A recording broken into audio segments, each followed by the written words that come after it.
In today's video, I want to talk about the number one mindset shift that's going to make change actually stick for you.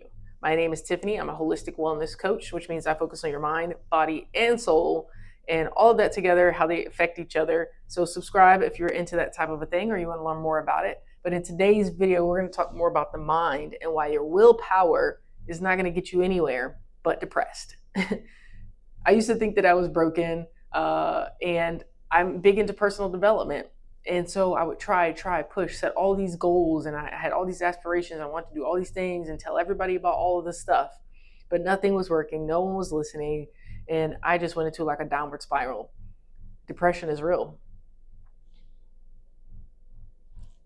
But it turns out I was just using my willpower wrong. We have free will, but force alone is not going to make things happen. Yes, movement and action creates things. I talk about this all the time. But we need to change our mindset and our beliefs as we act, not after we act.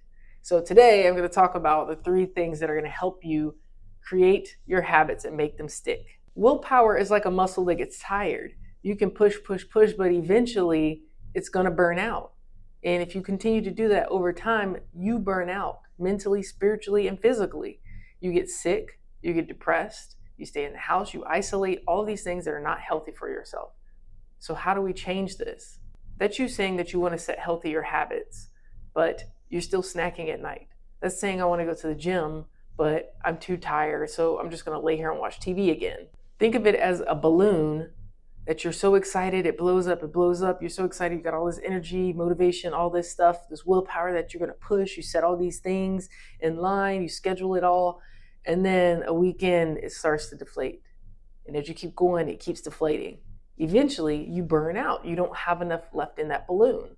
So how do we sustain this, the habit change that we want? The first method I want to talk to you about is identity shifting. Studies show that identity shifting habits stick 3 times longer than just setting goals. So what this means is that instead of saying, I want to work out, we're going to say, I am someone who works out. And we can take this a step further and say, I am someone who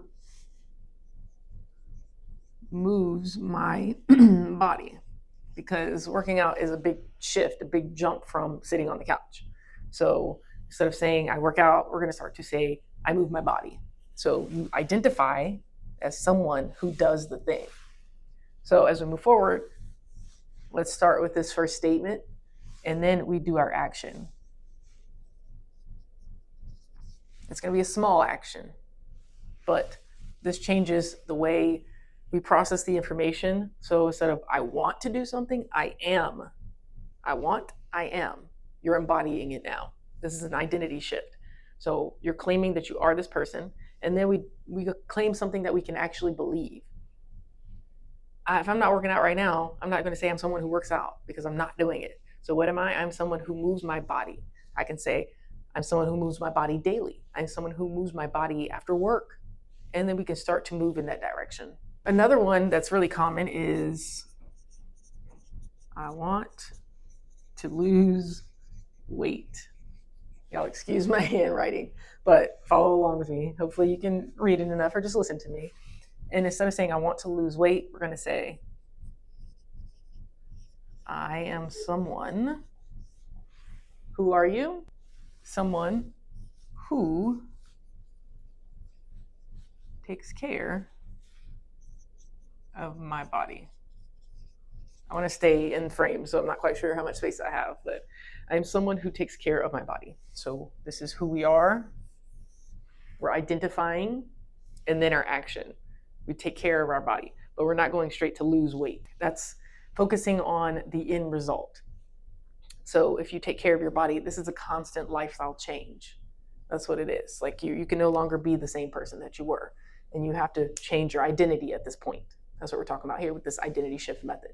So let's move on to the next step. The next method we're going to do is called a 2-minute rule.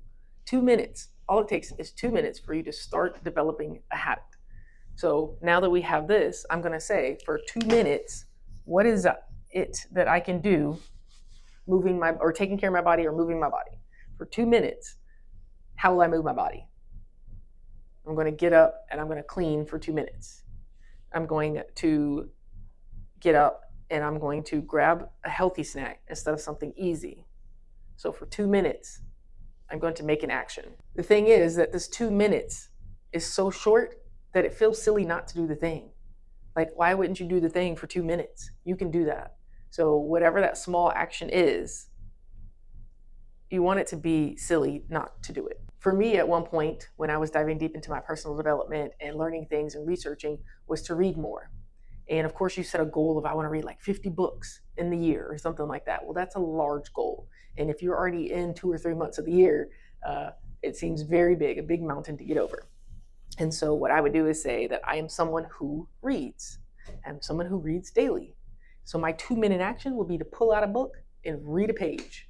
That's all you need to do. Because now you're proving to yourself that this identity shift is starting to stick. I am someone who reads because I just read for 2 minutes. It's better than someone who didn't even read, right? So we're just starting to prove to ourselves. So now that we've identified with it, we're giving proof to it. And this is going to allow it to stick, to become more concrete. And in it, because this is what happened to me, once I started to read the one page, I would just say, okay, I'm going to do 1 page a day. Then in reading it, I wanted to go to the next page because usually the information doesn't just stop on the first page. So I wanted to go to the next page. So I'm going to continue to read. And then it becomes more interesting. So I want to continue to go and follow along and learn more. The next method in this 3-step process to make change stick is environment design. This is about making good things easier and bad things harder. You want good things to be more appealing, more convenient, and the bad things to be harder, inconvenient, just uncomfortable to do. And so this is like putting your gym clothes and pulling it out, having your shoes and everything ready, instead of having to search for it all in the morning. This is like putting the cookies and the snacks and all in the back of the pantry or somewhere else to make it harder to get to. I do this a lot with a lot of things. I will just, like I said, with snacks and stuff, 1, just not having them around, but 2, even if they are around, it just makes it more difficult, a couple more steps to do the thing. We make about 35,000 decisions a day, and that creates decision fatigue. So if you're trying to start something new, something that you're not even used to, it just creates more friction to do the thing if you don't set yourself up for success. So it's going to be easier to do the thing that you're used to, right? So we need to make friction between you and the thing that you don't want anymore. So like I said, we're going to put the snacks away or just don't even have them around.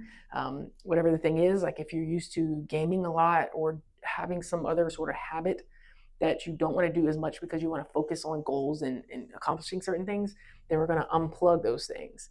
Let's say that maybe you need to disconnect. So we're going to unplug our Wi-Fi and make it harder to even connect to the internet until we are ready to do that. Whatever the thing is, we're going to set timers on our phone. We're going to have app blockers, whatever it is. Sometimes I'll have a certain do not disturb setting to where when I'm working, it removes certain apps from my screen. It doesn't allow certain notifications. So it really limits what I can do on my phone.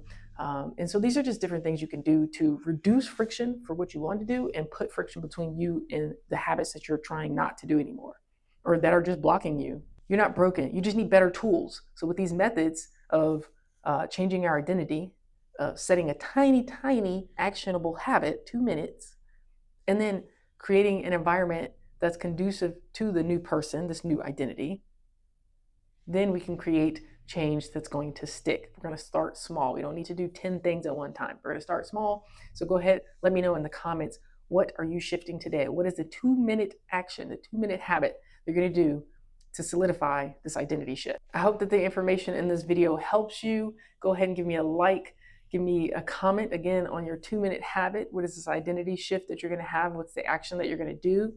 And subscribe if you're new here so that you don't miss out on any more of these videos. We're going to grow together. We're going to solidify our habits in this identity, and we're going to make it stick. Thank you for watching this video. If you're new here, subscribe now so that you don't miss out on any more of these videos. I'm going to be bringing so much more information to help you create healthy habits, to help you solidify your new identity, this identity shift, to help you have sustainable energy and focus so that you can do these things And you no longer will just be doing it off of straight force or motivation or all these other things that are external to you. You are able to embody this new version of yourself, to make it stick and to see change in your life and be proud of it. And as always, don't forget to shine on.